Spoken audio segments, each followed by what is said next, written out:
कर रही हैं वो ब्राह्मण है, गुरु का पुत्र है, ऐसे ले जाए। बाम स्वभाव कृपया ननाम चा, और प्रणाम ही नहीं किया, जैसे देखा बोल पड़े। व्यास जी लिख रहे हैं वाच चासन हंतव्य बंधनाम नयनम सति मोच्यता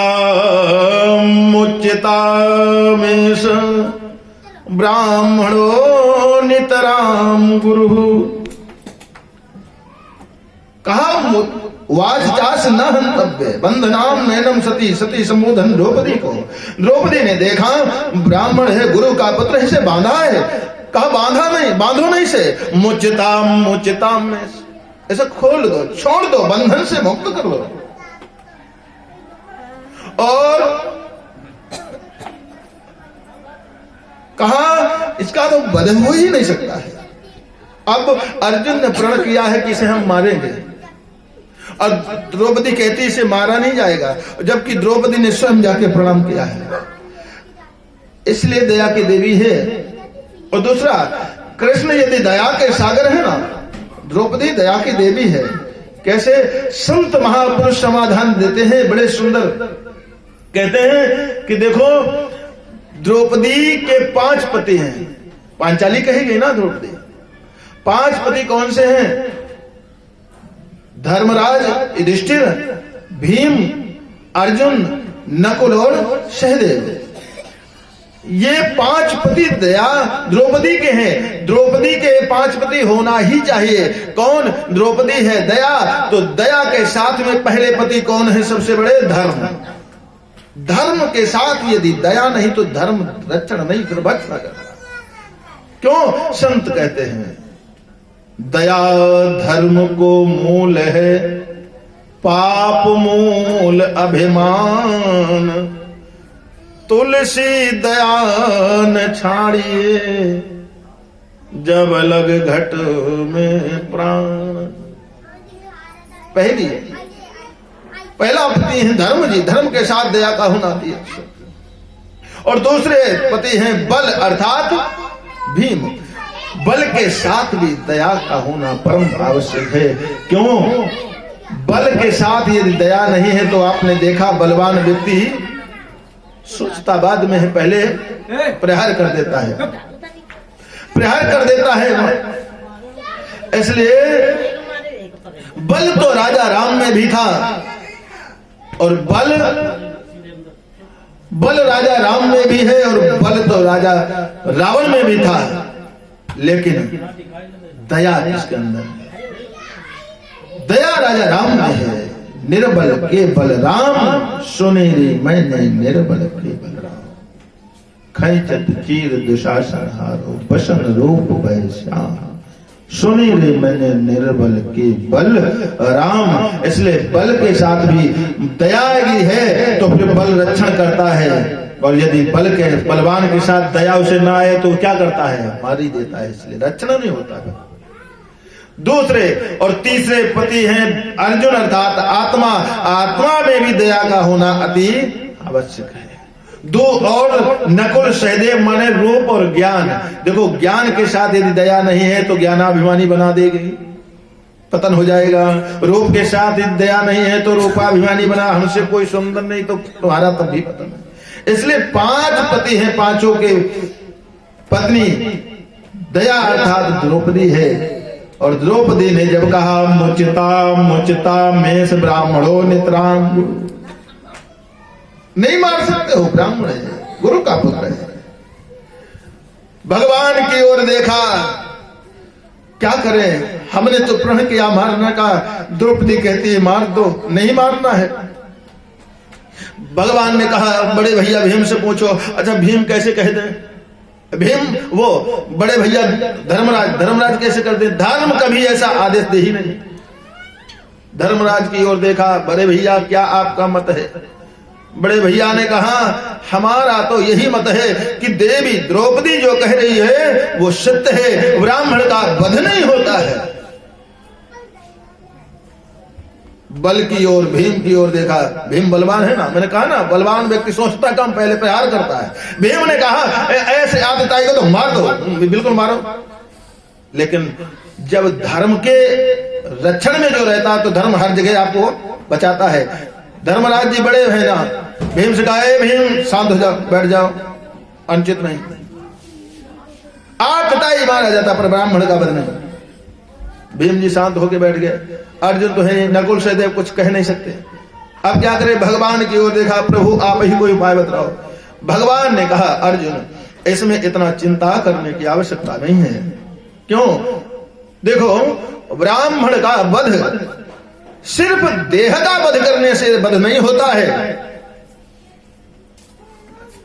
इनके मस्तक में जो मणि है उसे निकाल लो, शिखच्छेदन शिरच्छेदन कर दो और मुख काला करके एक पत्र लिख करके डाल दो गले में, नगर भ्रमण करवा दो। ये बाल वध हत्यारा है, जिसका अपमान हो जाए समझ लो जीते जी मर जाता है।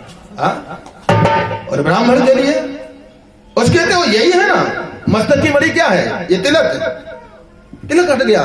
और शिखा छेदन नहीं, शिखा क्या है? ये छोटी शिखा हट जाए, मस्तक का तिलक हट जाए, और फिर इतना अपमान हो जाने के बाद में तो जीत भी है तो मरणाश्रम के बराबर हो जाता है।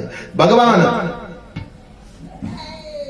कृष्ण ने जब ऐसा समझाया, और वास्तव में हमारे गोस्वामी बाबा तुलसीदास जी लिखते हैं संसार में कितना भी दुख हो लेकिन वो सब दुख छोटे पड़ जाते हैं जब किसी का अपमान सबसे बड़ा दुख कहा जाए।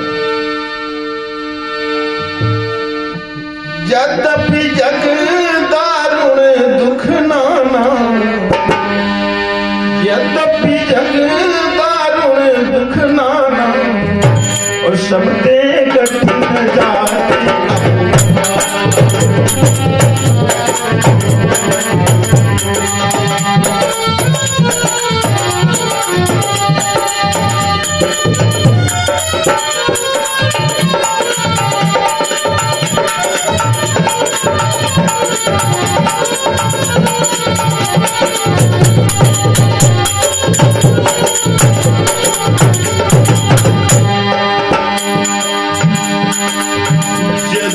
जगदारुण दुख नाना,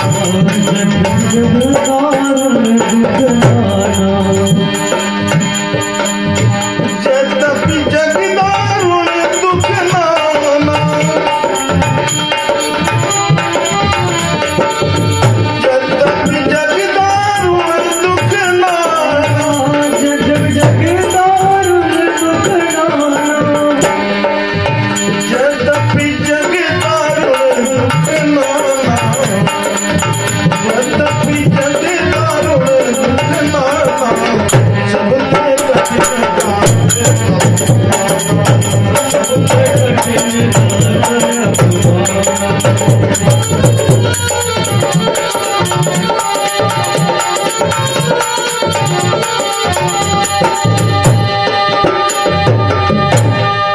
भगवान ने कहा इससे बड़ा और दंड नहीं हो सकता है।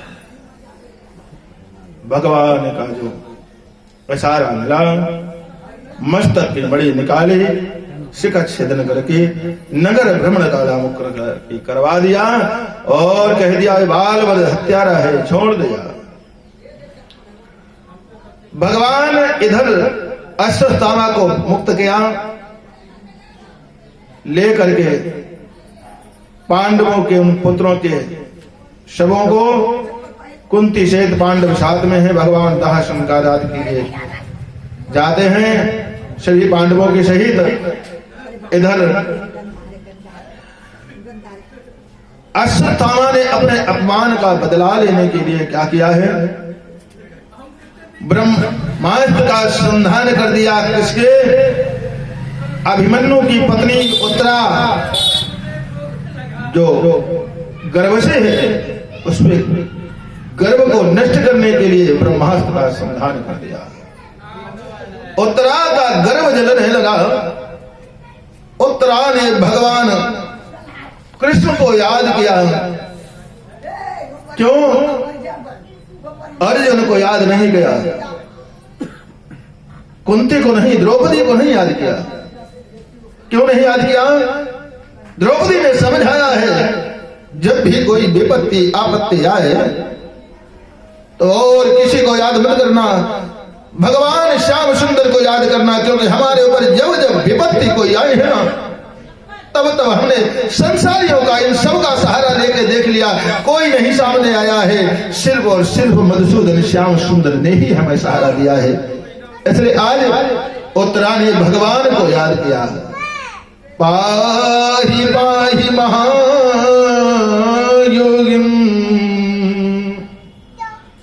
देव देव जगत्पते नान्यं तद्भयं पश्ये यत्र मृत्युः परस्परम्। हे गोविंद, हे देवाधिदेव, हे महायोगिन, आप मेरी रक्षा करें। क्यों?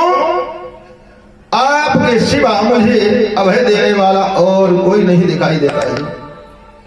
यहां तो सभी जीव परस्पर एक दूसरे के मृत्यु के कारण बने हुए हैं, निमित्त बने हुए हैं। और जब भगवान को याद किया है तो भगवान आकर के गर्भ की